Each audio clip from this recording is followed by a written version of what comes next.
Bienvenue sur ce live quotidien, le 15e ou 16e, je ne sais plus, d'une série de 365 jours. Aujourd'hui, je voulais venir spontanément vous parler du pilier de mes accompagnements.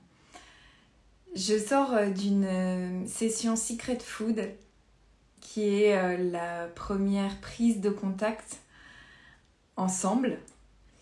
Et j'avais vraiment envie de vous partager ce qu'il en est ressorti de cette heure ensemble, au moins 1 heure, parce que j'aime vraiment bien prendre le temps avec vous, de vous découvrir, que vous me découvriez aussi, d'instaurer justement ce climat de confiance, que vous vous sentiez bien.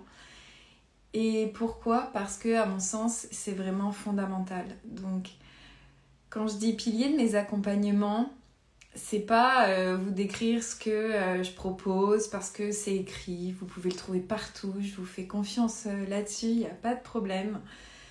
Ce qui compte vraiment pour moi et que j'ai malheureusement pas assez vu et que je ne vois encore pas assez ailleurs à l'extérieur, c'est coucou Audrey, coucou ma belle, comment vas-tu ? Justement, je viens de commencer le live d'aujourd'hui sur le pilier de mon accompagnement et je disais que j'allais pas décrire ce que je propose parce que ça, je pense que chacun peut le trouver. Mais c'est de vraiment aller sur ce qui compte le plus pour moi, le pilier vraiment fondamental, j'ai envie de dire la colonne vertébrale de mes accompagnements et que je retrouve pas ailleurs dans d'autres environnements, même pour moi, au niveau perso, que ce soit des soins, des accompagnements aussi, du coaching, etc. En fait, c'est la notion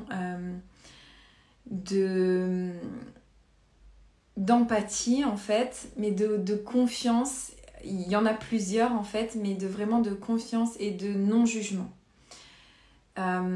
C'est vraiment quelque chose qui, à mon sens, pour moi, est fondamental et qui est trop vu à l'extérieur.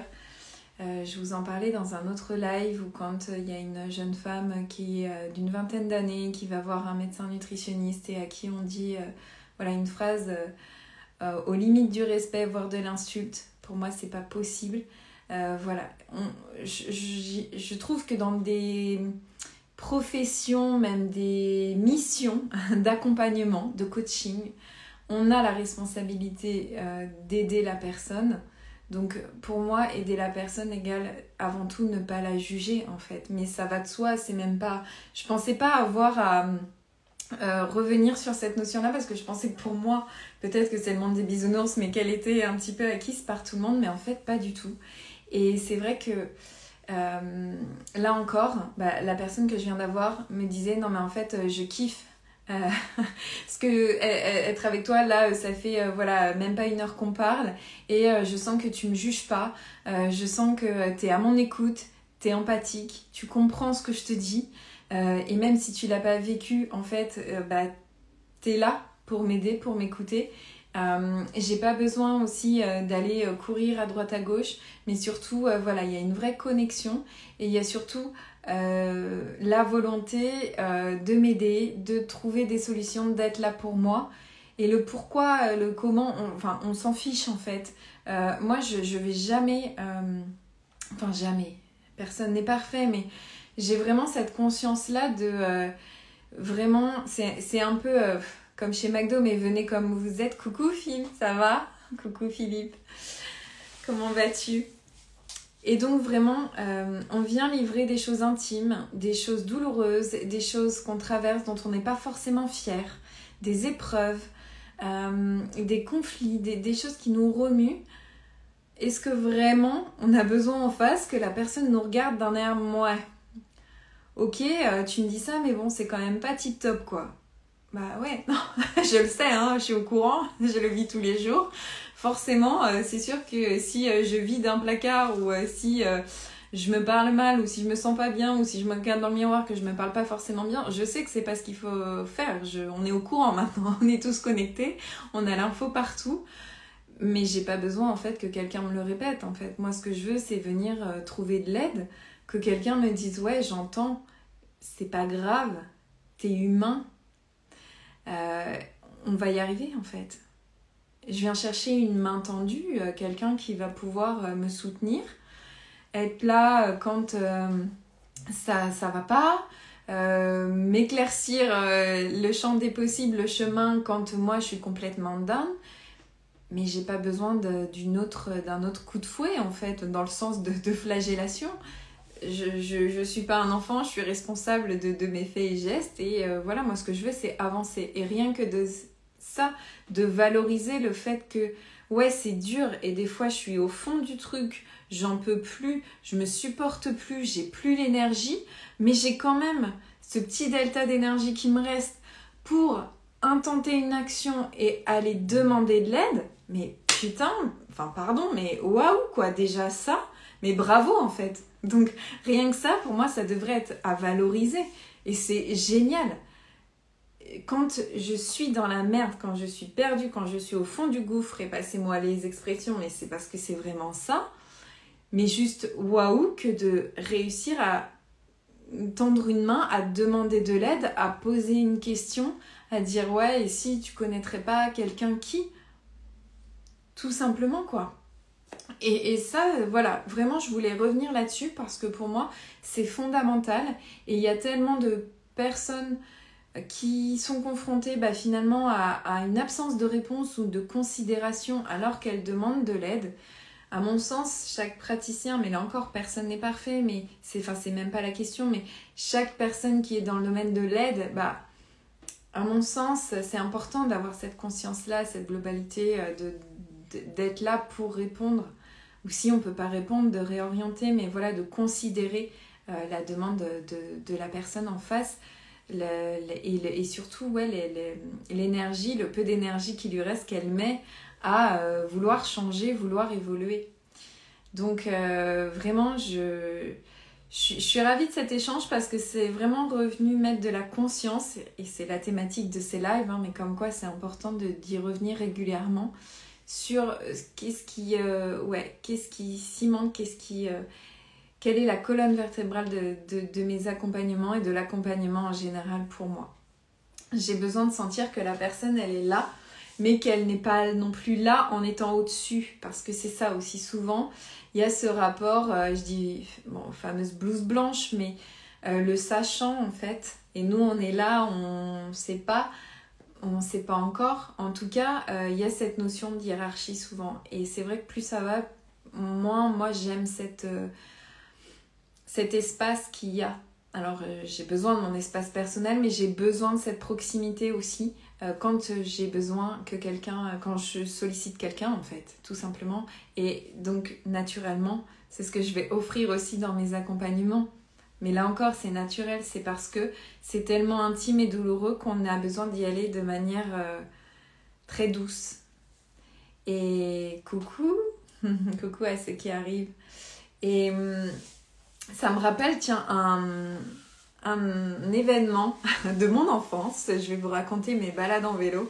J'habitais à la campagne et il y avait un lotissement, enfin on était dans un lotissement et autour de ce lotissement il y avait une descente en fait et qui remontait après et on faisait le tour du lotissement comme ça. Donc c'était nos balades régulières à vélo avec les copains du clos, du hameau.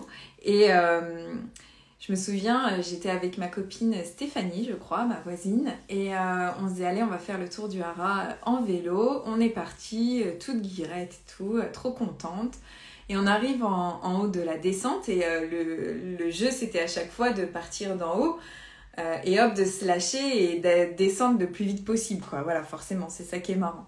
Et donc elle part la première, pas de problème et tout, je dis ouais, je te suis. J'attends qu'elle s'éloigne et j'y vais à mon tour en fait. Sauf que il venait de refaire la route, une route goudronnée, le goudron pas encore tout à fait sec, des graviers en bas. Et du coup, moi en arrivant en bas en fait, j'ai dérapé sur les graviers. J'ai carrément fait un salto avant, donc je suis passée par-dessus mon vélo. La tête est venue taper la première sur le bitume encore tout frais. Je me suis raflé ouvert la main et le genou et cassé la dent même. Voilà, comme ça vous savez tout. Et en fait, c'est pas tant pour la chute en vélo, parce que je pense que je m'en suis bien sortie et rien n'a été cassé à l'intérieur. Mais qu'est-ce qui s'est passé après? C'est que forcément, je suis allée chez le médecin qui m'a recousu, etc. Mais j'avais toute la main vraiment à vif en fait. Hein. Donc c'est clairement une blessure, on voyait le sang, on voyait la peau, c'était une sorte, on va dire, même de brûlure au premier degré en fait, mais avec les graviers, le bitume intégré. Donc autant vous dire que c'était pas fou, et évidemment le médecin avait dit faut absolument nettoyer tous les jours, changer le pansement, enlever les petits graviers, etc. Ce qu'elle avait commencé à faire, mais voilà. Donc est arrivé le moment où il a fallu changer le pansement.